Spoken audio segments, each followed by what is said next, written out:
Hi, I'm Tim. Welcome to our channel, and thanks for logging on. If you enjoy these videos, do me a favor and subscribe to our YouTube channel right here at Watchbox Reviews. I would really appreciate it, and I promise to update daily. If you love this watch, you can see it and purchase it on our website, thewatchbox.com.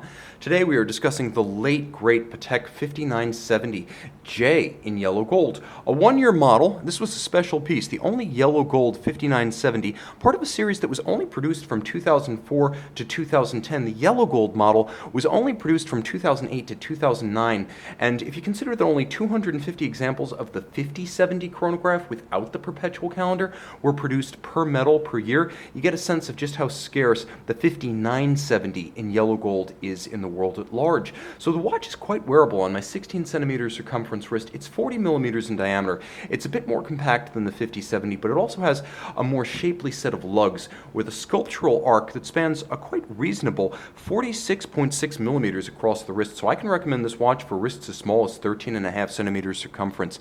Given what's inside, it's not that thick. 13.2 millimeters with a generously sloped case flank and concave bezel. You'll easily wear this one underneath a dress shirt sleeve of any kind. Patek was prescient back in 2004 when this model line debuted. With a 21 millimeter lug spacing, the watch does look very contemporary on the wrist.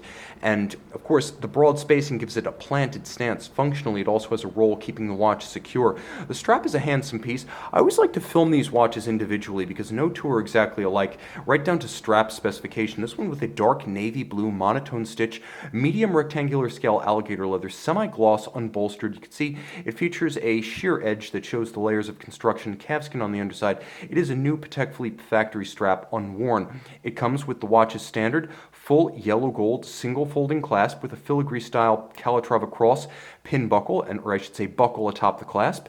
And then there is a remarkable amount of sculpture and sculpting to this case. You can see how dramatically these lugs are stepped out, and they are welded on. If you look very closely, you can see there's a sharp break between caseband and lug with an inner facet, and all of this was done by hand. The lugs created separate from the case, then welded on and manually finished to remove all evidence of the soldered joint between the two surfaces. The result is not only sharp, not only crisply defined, but this inboard facet to the lugs that actually faces the case. You can see there's an inboard facet that turns in.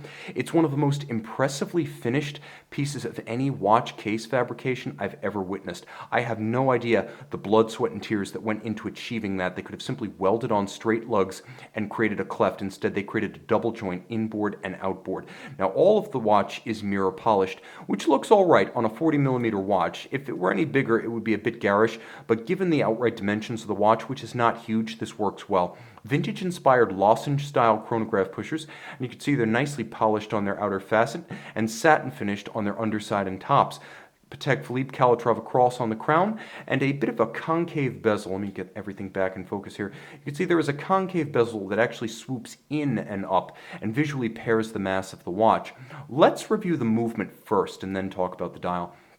I'm a movement guy, and if you're like me, you probably find this side more enchanting and more intriguing.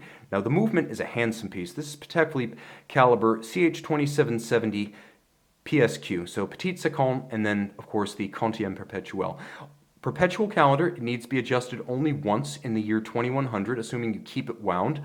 The watch beats away at 18,000 vibrations per hour, and the chronograph is of the big, slow-beating variety, with the balance comprising almost one-third of the diameter of the movement. This is the old Lemania 2310 Abauche that, as the Omega 321 went to the moon. Now, it's Geneva hallmark finished for Patek Philippe, so you can see mirrored anglage on the edge of every bridge, especially that splayed V-style chronograph bridge. You'll also appreciate black polish atop every screw head, and you can see them turning black as I twist them through the light.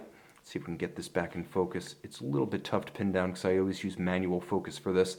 And you can see that it is a traditional column wheel chronograph, and the column wheel mechanism itself features a wonderfully visible lateral clutch, and you can see it's a fully jeweled lateral clutch, no bushings here. Appreciate the levers and horns of the system, the clutch interacting with the black polished and capped Geneva style column wheel, and then when I withdraw the clutch itself, you can see the recentering hammers hitting the heart cams at center and zeroing out the chronograph. It's big, beautiful, lush. adjusted in 6 positions, one more than a chronometer, and tested to both heat and cold variations, so it's a very precise movement. That's helped by the Gyromax style free-sprung architecture, which takes those 6-position regulations and then holds them in the face of bumps, disruptions, and vibrations on the wrist. And then, of course, there is an overcoil hairspring to ensure concentric beating of the hairspring, which allows the watch to keep excellent time and remain isochronous in any orientation with respect to gravity. The dial is silvered, and it's an opaline finish, a sort of matte finish with no directional grain, slightly sunken subregisters. You have the leap year cycle indicator and chronograph minutes. You have constant seconds and a 24-hour AM/PM indicator, so you know when not to use the pushers to adjust the calendar system. You have the day, you have the month, you have the date, and then you have a little cobalt blue and golden moon phase disc that turns beneath. It has an increment of adjustment of 1 per 122 years. This is as good as it gets, guys. Beautifully finished front and back, eminently wearable and rare. This is the Patek Philippe 5970J. See it on the watch box.